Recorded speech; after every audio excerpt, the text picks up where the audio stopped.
Bonjour et bienvenue. J'imagine que vous dormez de mieux en mieux. En tout cas, je le souhaite. À nous dégager de tout ce qui peut nous encombrer, et à nous centrer sur cet amour infini de Dieu qui est en nous. Cette première retraite qui porte sur la conversion, l'amour de Dieu, la mission et l'évangélisation. Nous avons pris le temps de nous dégager du passé, du futur. Nous avons réalisé que nous sommes dans le moment présent, ce qui nous fait déjà du bien, lâcher prise de tout ce qui est inutile, de tout ce qui n'est pas de Dieu en nous, à remettre ce qui est difficile autour de nous.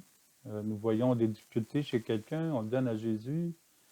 Cela nous aide aussi à entrer dans une paix plus profonde. Et en demandant l'amour de Dieu dans notre cœur, dans la vie des personnes autour de nous, pour qu'il puisse laver, purifier, guérir, sanctifier, autant notre être que les personnes que nous côtoyons. Ce matin, nous entrons, c'est-à-dire après la conversion de lundi, mardi, mercredi, nous étions davantage dans l'amour de Dieu, l'amour infini, qui est à l'infini de la plus grande joie que nous avons vécue. Alors, l'amour infini, qui parfois les gens ne comprennent pas, puis on laisse beaucoup de mal passer, spécialement dans notre pensée, dans nos paroles, dans nos gestes. Ça, il va y avoir une retraite qui va tourner davantage là-dessus.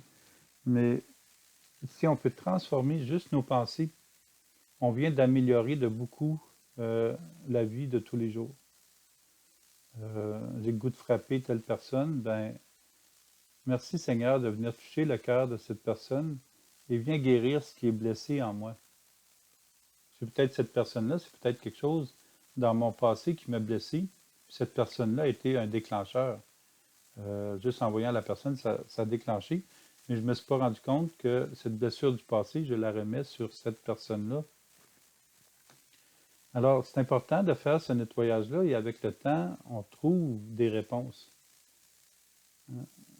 On trouve des moyens, c'est-à-dire tout devient plus clair, et on est capable de voir clairement les difficultés comme les joies chez les personnes et en nous. Et c'est ça la mission du cœur. La première mission que nous avons, c'est de permettre à Dieu de nous aimer.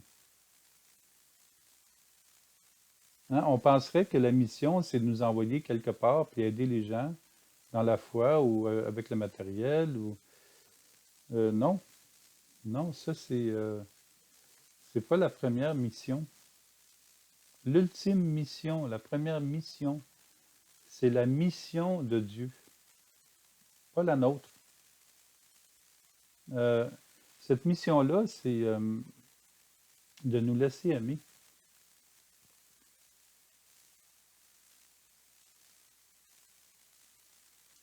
Ça fait curieux de l'entendre comme ça, mais c'est tellement réaliste. Car si je ne me laisse pas aimer, comment les autres autour de moi vont recevoir l'amour de Dieu?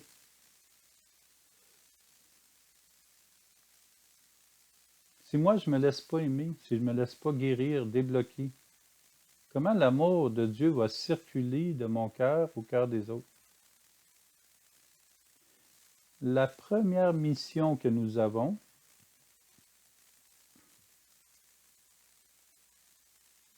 c'est de nous laisser aimer de Dieu. Wow, ça c'est simple, c'est facile. Il n'y a rien de compliqué là. Wow.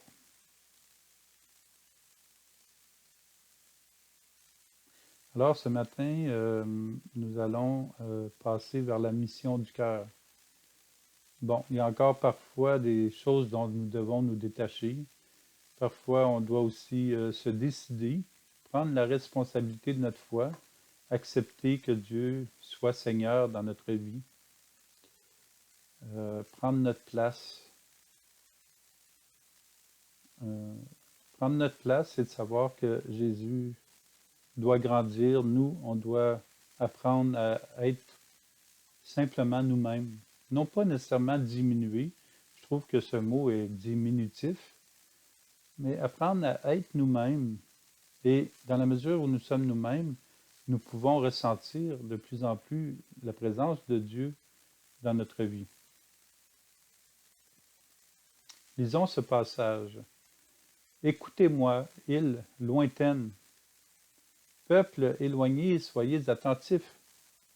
J'étais encore dans le sein maternel quand le Seigneur m'a appelé. J'étais encore dans les entrailles de ma mère quand il a prononcé mon nom. Isaïe, chapitre 49, verset 1. Au commencement de notre existence, lorsque nous sommes dans le sein maternel, et même avant de nous y retrouver, le Seigneur nous appelle à lui et à sa mission par amour. C'est extraordinaire que le Seigneur ait déjà un plan pour notre vie, que nous soyons un tout petit fœtus, une cellule, ou même lorsque nous n'étions que dans la pensée de Dieu. Dieu nous crée en ce moment. Il est avec nous aussi dès le premier instant de notre formation, jusqu'à notre retour en lui. Son plan d'amour, il nous l'offre. Dieu n'a rien d'autre à nous offrir que son amour. Il nous connaît parfaitement, chaque personne. On va dire qu'il nous connaît par notre nom, mais on comprend qu'il nous connaît à 100%, puisqu'il est la vie qui nous donne la vie. Puis, peu à peu, nous devenons conscients que nous existons. Ensuite, nous découvrons que tout ce que nous sommes vient du cœur de Dieu, notre Créateur. Dieu est créateur et présent pour tous, sans exception. Il a une mission pour nous. Maintenant, le Seigneur parle, lui qui m'a façonné dès le sein de ma mère, pour que je sois son serviteur, que je lui ramène Jacob, que je lui rassemble Israël. Oui, j'ai de la valeur aux yeux du Seigneur, c'est mon Dieu qui est ma force.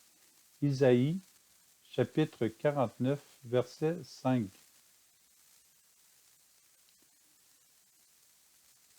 Le service dans lequel Dieu nous inscrit, ce qu'il veut, c'est que nous devenions des serviteurs de l'amour. N'est-ce pas que c'est l'amour qui réunit tout le monde? Et l'éloignement de l'amour éloigne le monde, éloigne les personnes et crée des conflits. D'être des serviteurs de l'amour, c'est déjà inscrit dans notre être, dans chaque cellule. Il nous a créé amour et il attend tout de même une réponse précise de notre part. Voilà la responsabilité que nous avons. C'est la décision de notre vie entière. Être serviteur ou non de l'amour. Alors, ça en revient à dire, oui Seigneur, ton serviteur écoute, comme pour Samuel. Parle Seigneur, ton serviteur écoute. Aime-moi Seigneur, ton serviteur veut le recevoir.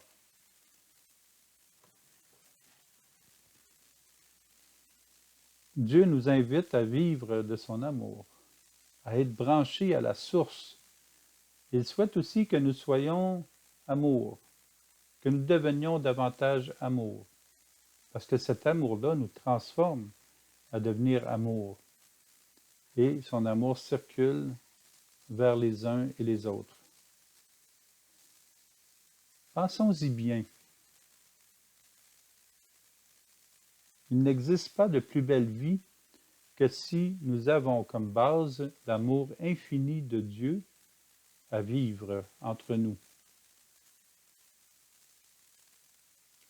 L'éternité devient familière à partir de cette mission. Dieu dit dans Jérémie, « Je mettrai ma loi au plus profond d'eux-mêmes. Je l'inscrirai sur leur cœur. Je serai leur Dieu, et ils seront mon peuple. » Jérémie, chapitre 31, verset 33. Dieu nous le confirme. Sa loi d'amour est inscrite dans notre cœur. Wow!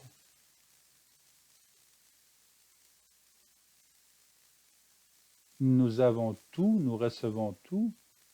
Wow! Sa loi d'amour est inscrite dans notre cœur.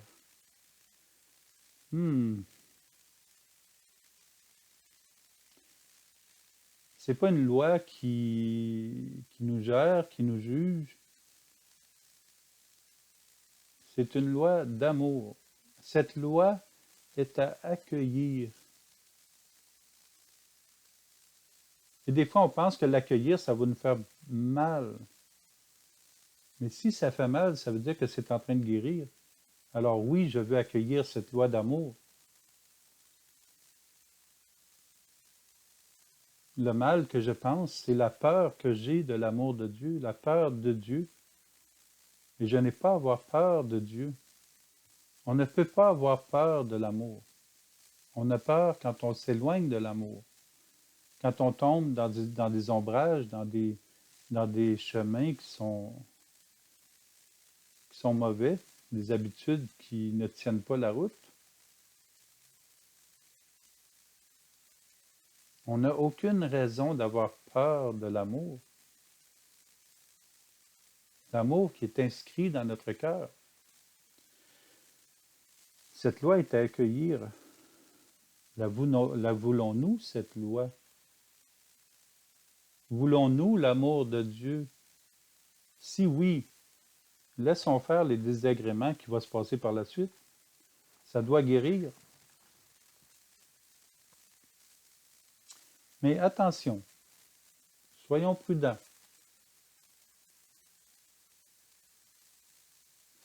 N'acceptons pas à la légère.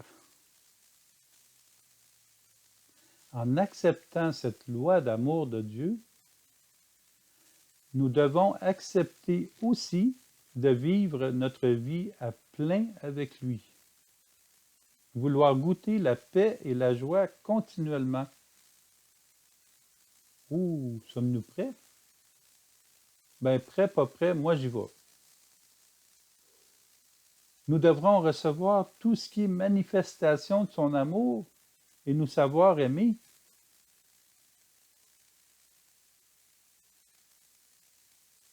Est-ce que nous sommes prêts? Ben oui, nous avons toujours été prêts. Nous avons été créés pour ça. On a compliqué les choses. On s'est imaginé que c'était autre chose, ce qui devient un mensonge de l'amour. Hein? L'amour fait mal. Non, l'amour ne peut pas faire mal. Le mal, c'est le mal. L'amour, c'est l'amour. L'amour ne peut pas faire mal. Alors, est-ce que je veux me laisser guérir? Ben oui, Seigneur. Profites-en. Je te remets tout, je te donne ma vie. Profites-en maintenant. Oh oui. Bien sûr que je veux que son amour circule en moi, puis comme un fleuve, comme une chute d'eau, passe de mon cœur au cœur des autres. Oh oui que je le veux.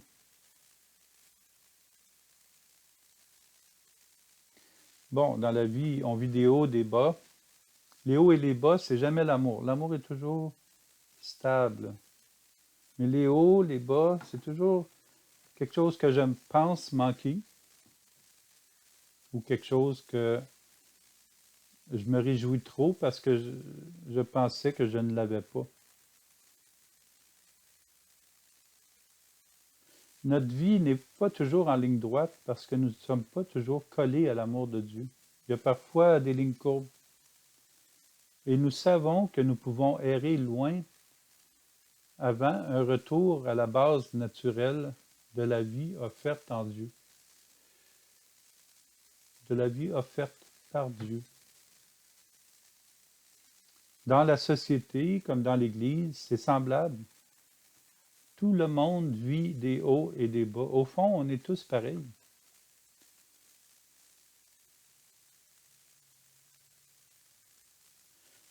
Le roi Josias de l'Ancien Testament a vécu un long cheminement. Il s'est repenti. Il s'est resitué dans sa vie. Il s'est ajusté. Il en est arrivé au moment présent. Il prend un engagement et il conclut qu'il est bien de remettre sa vie entre les mains de Dieu.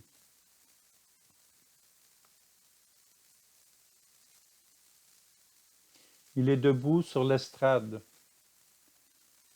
Le roi Josias conclut l'alliance en présence du Seigneur. Il s'engage à suivre le Seigneur en observant ses commandements, ses recommandations, ses édits, ses décrets, de tout son cœur et de toute son âme. Il accomplit ainsi les paroles de l'alliance inscrite dans le livre de la Bible. Et tout le peuple s'engage dans l'alliance. Remarquez, c'est impressionnant. Il accepte cette alliance d'amour entre Dieu et lui.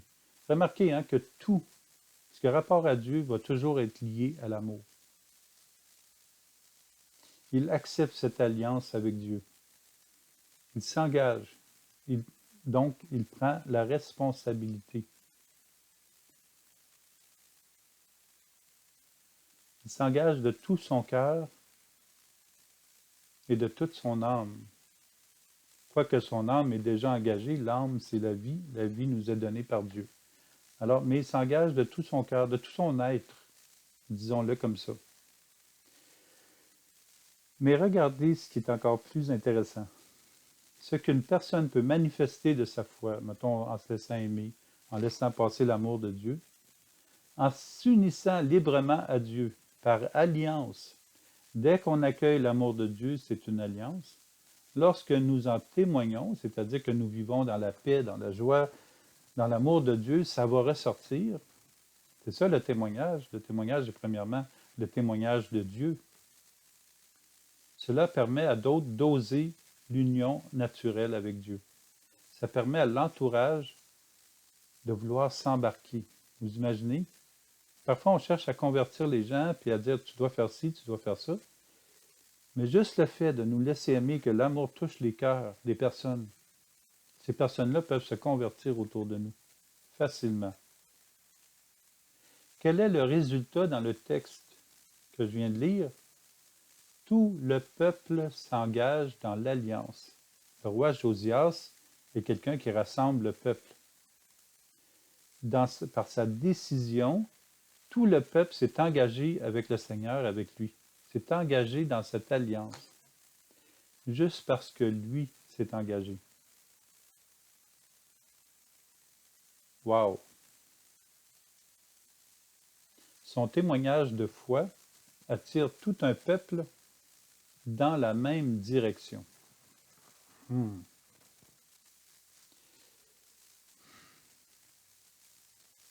C'est simple.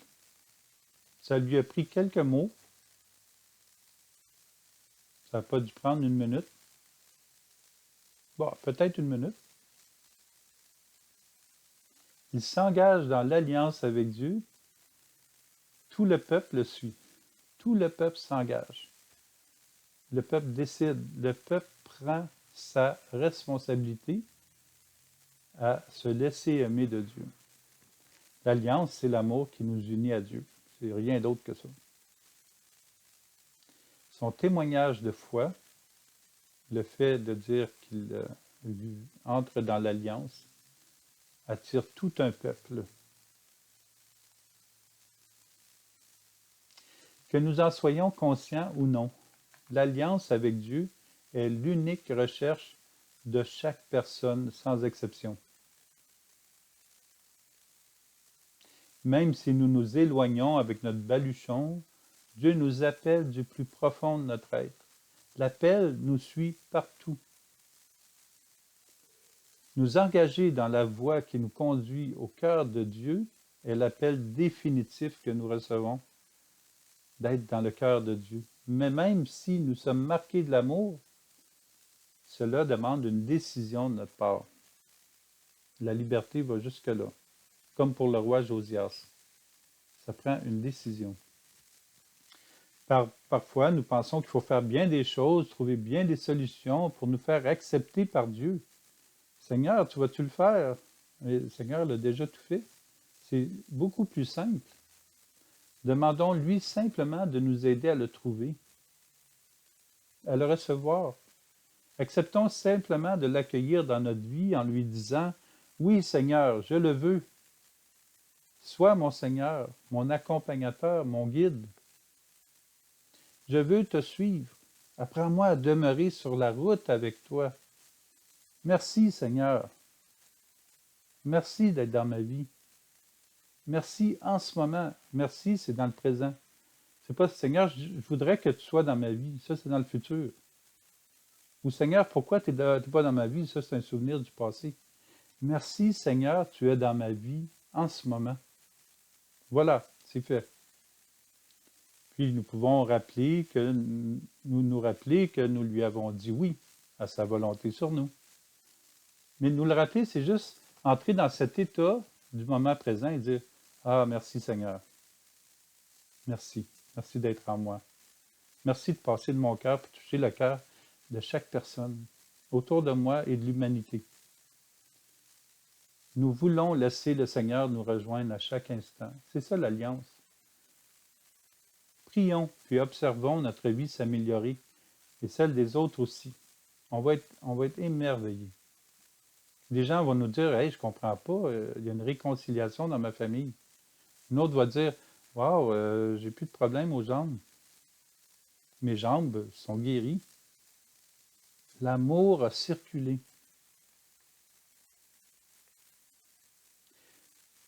Ne nous en faisons pas pour ce qui ne semble pas fonctionner au début de cette conversion à l'amour. Pour sortir d'un bouchon de circulation, il faut tout de même attendre que des voitures arrêtées avancent à nouveau. Nous étions pris quelque part. Mais attendons que les voitures avancent. Pendant qu'elles avancent,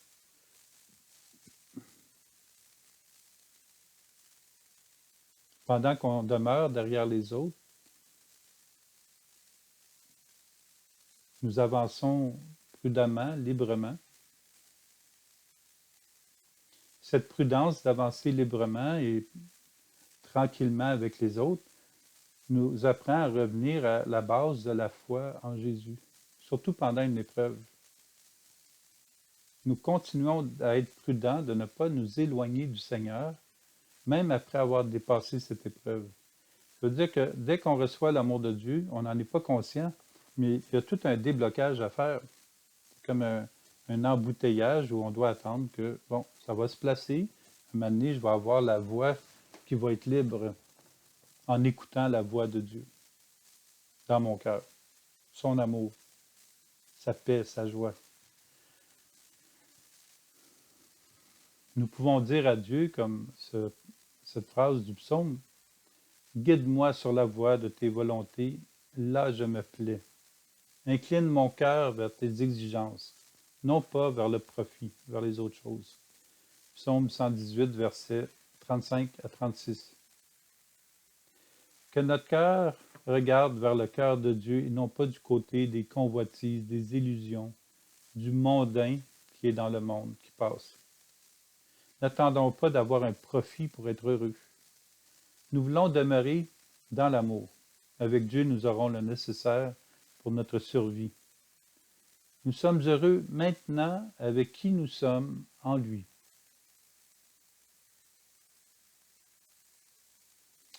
Jésus souhaite nous enseigner, c'est le fondement de la mission, nous enseigner avec son amour. Jésus veut nous détacher des biens humains et matériels.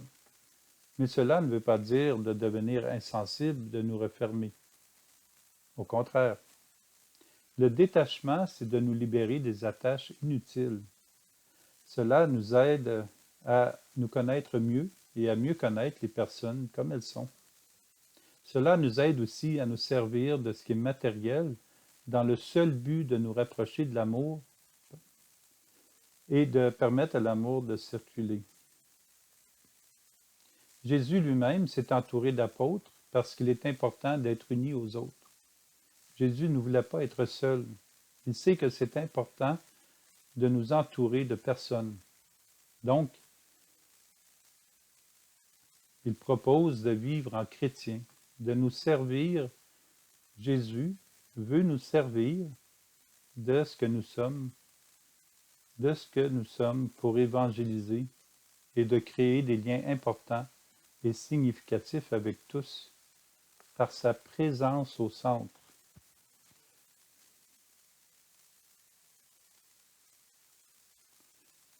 Jésus l'a dit, je ne suis pas venu pour être servi, mais pour servir. Dieu veut nous servir son amour. Il veut nous enseigner les fondements de la foi. Permettons-nous plus de temps pour connaître Jésus. La confiance en Jésus s'inscrit dans la volonté d'être unis à lui pour toujours.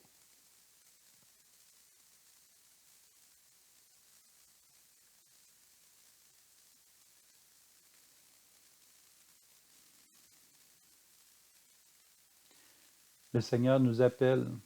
Suivons-le sur les chemins de l'Évangile au cœur de la bonne nouvelle. La bonne nouvelle, c'est Jésus, c'est le battement de son cœur. Laissons-nous instruire par lui. Nous voulons installer notre foi au bout de la joie, au sommet du mât de l'amour de Dieu. Que le Seigneur nous libère de ce qui nous garde captifs à un règne éphémère et qui nous empêche de cheminer avec lui. Que Jésus transforme notre cœur afin que nos deux cœurs se rencontrent et que la paix s'installe. Notre cœur dans le sien. Devenons des pèlerins d'amour joyeux avec les pieds bien posés sur le sol, le cœur à la bonne place. Ayons la tête remplie du message de vie de la Trinité pour notre salut et le salut de tous.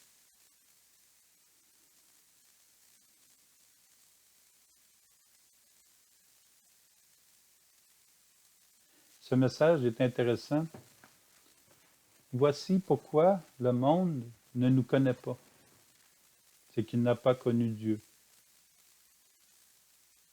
Première lettre de Jean, chapitre 3, verset 1.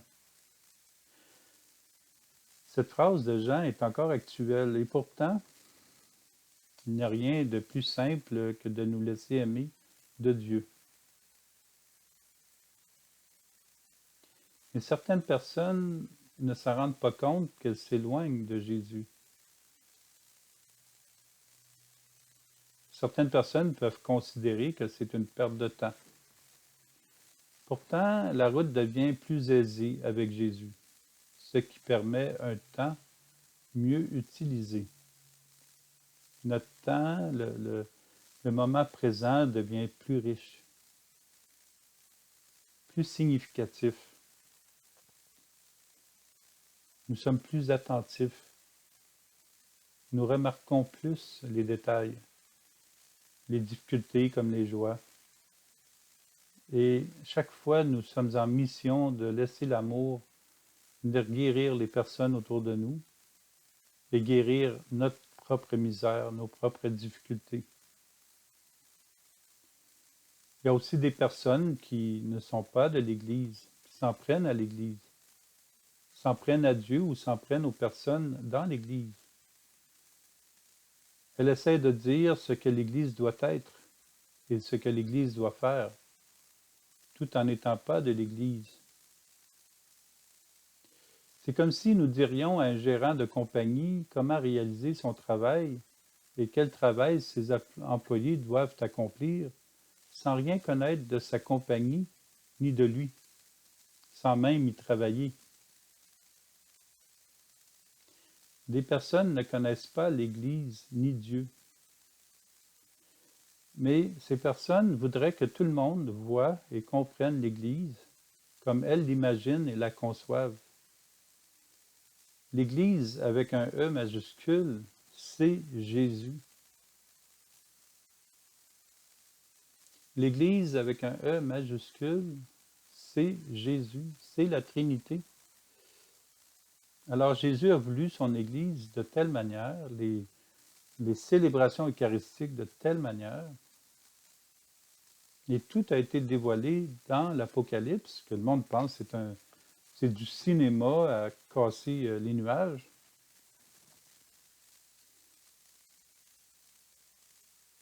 Les gens pensent que l'Apocalypse, c'est la fin du monde. Non, en réalité, c'est la majorité des rituels, de la liturgie de la messe est dans l'Apocalypse, comme dans le livre aux Hébreux, je crois.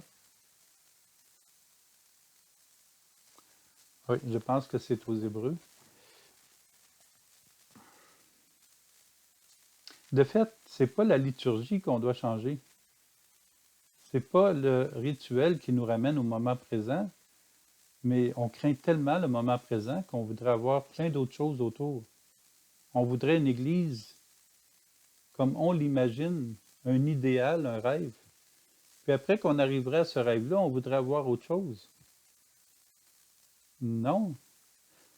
Si on avait tous l'amour de Dieu, si on accueillait l'amour de Dieu, on comprendrait davantage ce que la liturgie pendant la messe veut dire.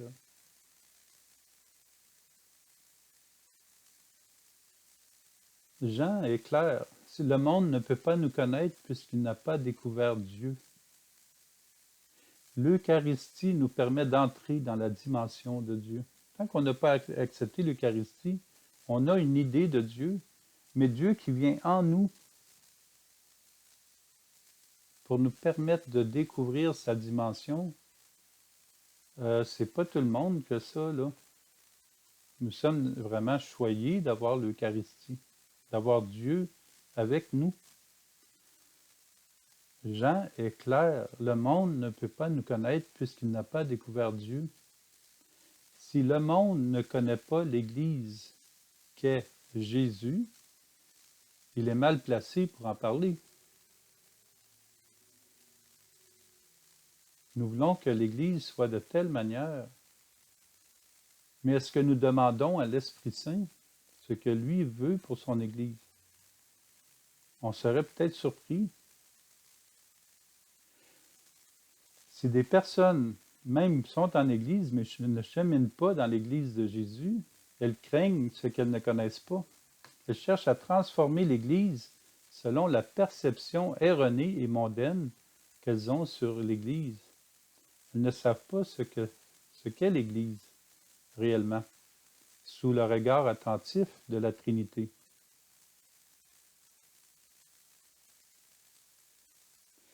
Même en étant dans l'Église, certaines personnes essaient de faire de l'Église leur exploitation et une possession à leur convenance. On essaie toujours de changer les choses. Pourtant, l'amour ne change pas. La joie, c'est toujours pareil. L'Église, c'est Jésus, ça va demeurer comme c'est. La Trinité, c'est comme ça. Même en étant dans l'Église, certaines personnes essaient de faire de l'Église leur exploitation et une possession à leur convenance. Ils viennent qu'à posséder tout ce qui entoure la liturgie, bon. On a beau faire des grandes pièces de théâtre pendant la célébration de la messe, ça ne changera pas le fait qu'une personne doit découvrir l'amour pour comprendre. Ces personnes vont penser que l'Église est devenue leur propriété. Ah, ça peut aller jusque-là.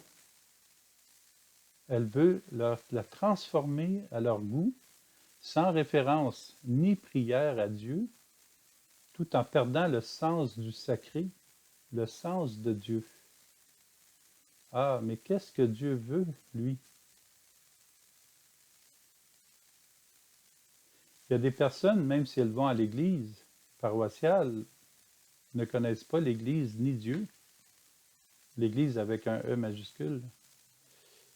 Lorsqu'elles pensent connaître l'Église et qu'elles ne se rendent pas compte qu'elles improvisent leur propre illusion sur elle, sur l'Église, elles font fausse route. L'Église est fondée par Jésus, par le cœur de Dieu, par son sang et son eau libérés sur la croix. C'est là que l'Église a pris racine. L'Église que Jésus avait déjà fondée avec ses apôtres. L'Église nous enseigne ce que Dieu veut pour nous, non pas ce que nous voulons pour nous ou pour Dieu. Jésus est le capitaine, le seul maître à bord. Il n'y a pas un homme qui est prêtre, il n'y a pas un homme qui est évêque qui décide pour Jésus ou pour Dieu. Il n'y a pas un fidèle dans les bancs ou qui sert à l'Église qui va décider pour Jésus ou pour Dieu.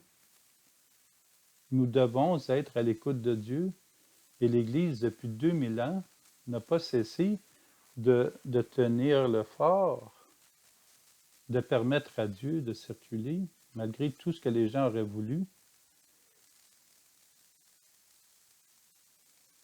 Personne ne devrait transformer l'Église en quelque chose qui changerait la nature même de Dieu. Quand on pense à l'Église avec un E majuscule, pensons toujours à la Trinité. L'humain est créé par Dieu, la liturgie est créée par Dieu, l'Église est créée par Dieu, non pas par un humain. Ça n'a jamais été le cas. On va dire, ah, les humains ont décidé telle chose. Oui, mais c'est écrit dans l'Apocalypse, c'est écrit dans le livre aux Hébreux. Il y a des références à l'Ancien Testament qui sont dans l'Église. Lorsque on découvre toutes ces richesses dans la Bible, on est émerveillé de voir que l'Église tient le fort comme le Seigneur le veut. Bien sûr, on dirait que tout change, ou les idées, mais ça, c'est les personnes qui promènent des idées.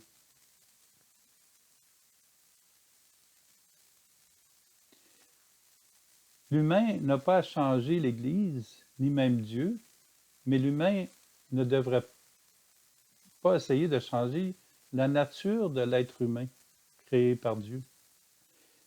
C'est une autre affaire.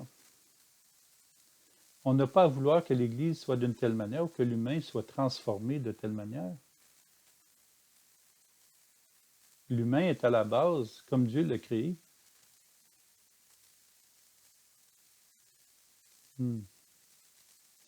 Puis quand on pense à ça, ça nous libère. Quand on dit, Seigneur, moi, oui, je verrai l'Église d'une manière différente, mais ce que je veux, c'est que toi, tu fasses de ton Église ce que tu veux qu'elle soit.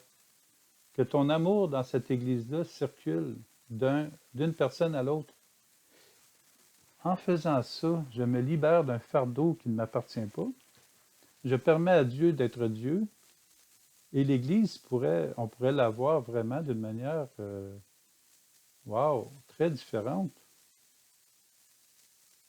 Et là, on serait engagé, on serait responsable, on serait libre. Dieu nous transmet son amour dans l'Église. C'est ce qu'il nous transmet. Il nous fait découvrir qui nous sommes, non pas en virtualité, mais en réalité et en vérité. L'Église est l'héritage trinitaire que Dieu nous lègue, que le Seigneur Jésus est venu fonder avec les apôtres en premier. C'est un bienfait de la découvrir comme elle est, selon le plan de Dieu, selon le plan de salut. Personne n'est parfait. Or, il importe pour chaque personne de prendre résolument le chemin qui conduit au cœur de Dieu dans l'Église. Nous sommes tous responsables, co-responsables, de permettre aux personnes de découvrir ce que Dieu souhaite pour tous et non pas ce que nous voulons sans référence à lui. Jean le Baptiste n'aura jamais été autant à point qu'en disant cette parole. Lui, il faut qu'il grandisse et que moi, je diminue. Jean chapitre 3, verset 30. Suivre Jésus n'est pas un diminutif, mais nous comprenons ce que Jean nous enseigne. Suivre Jésus, c'est devenir humble devant qui il est et apprécier le don de sa personne qu'il nous fait, spécialement dans l'Eucharistie. Même s'il est Dieu, Jésus pense à nous, veut vivre avec nous, en nous. Il veut demeurer en nous et passer par nous pour toucher le cœur des personnes. Même si nous ne sommes pas parfaits, rappelons-nous que ce n'est pas nous que les gens doivent suivre, mais Jésus. C'est libérant. Que les gens ne suivent pas nos travers personnels, car nous peinons à devenir saints et saintes, mais qu'ils suivent absolument l'intègre, le pur, le vrai, le parfait, Jésus. Lorsque nous comprenons que Jésus est le seul que nous avons à suivre et à recevoir ses enseignements, nous découvrons davantage que nous ne sommes pas parfaits. Cela est le début de la guérison, de l'ouverture à la réalité, qui conduit sur la route de la sainteté. Nous développerons ainsi le désir de laisser à Dieu plus de place dans notre vie. Nous accepterons de le rendre présent pour les contemporains. Jésus doit prendre plus d'espace dans les cœurs. Sinon, le mal dans le monde augmente. C'est automatique, c'est l'un ou l'autre. L'amour de Dieu qui relève, ou l'éloignement de son amour, la glissade vers le mal et la douleur de l'éloignement de l'amour de Dieu. Assurons-nous de laisser la foi en Jésus grandir en nous. Ne pensons pas que nous avons réussi, que nous pouvons changer les choses. Jean-Baptiste déclare la réalité qu'est Jésus. Il est inspiré. Voici l'agneau de Dieu qui enlève le péché du monde. Voici l'amour de Dieu où le péché ne peut plus rester. C'est l'un ou l'autre. S'il y a quelque chose que le monde devrait retenir de Jésus, c'est qu'il nous purifie du péché. Tout spécialement du péché de vouloir prendre sa place. Tout spécialement du péché de vouloir prendre la place de Jésus. Pour bien comprendre Jésus, l'agneau de Dieu, développons une relation sincère avec lui. Observons, soyons à son écoute. Nous en serons saintement émerveillés. Prenons la place qui est la nôtre. C'est un privilège. Être chrétien, ce n'est pas un dû, c'est un privilège. Nous savons comment c'est difficile de garder une promesse. Il est mieux de ne pas faire de promesse, parce qu'il est fort possible que nous ne puissions la tenir. Mais Jésus accomplit ce qu'il promet. Quelle est la promesse que lui-même nous a faite? La vie éternelle. Et la vie éternelle est en ce moment, dans le présent. Première lettre de Jean, chapitre 2, verset 25. Y a-t-il meilleur ami que de nous tenir avec Jésus? De le laisser être Dieu, de découvrir son Église et non pas l'Église que nous voulons pour lui, pour les autres. Nous voulons embellir tout, mais est-ce que nous recevons son amour? Recevoir son amour embellit tout déjà. Sinon, il y a quelque chose qui manque. Si on veut tout embellir, il y a quelque chose qui manque à l'intérieur.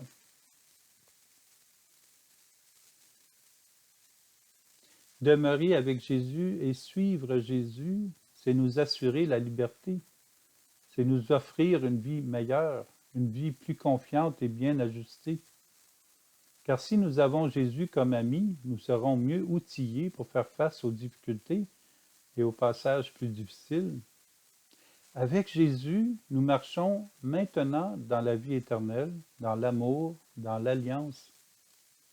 Continuons notre réflexion. Continuons à méditer sur le fait que moi, je décrois, c'est-à-dire je laisse la place à Jésus et je lui offre toute la place. Continuons à méditer sur ce que je peux laisser de côté et tout l'espace que cela dégage à recevoir davantage l'amour de Dieu. Et nous nous reverrons ce soir. Bon après-midi. Au revoir.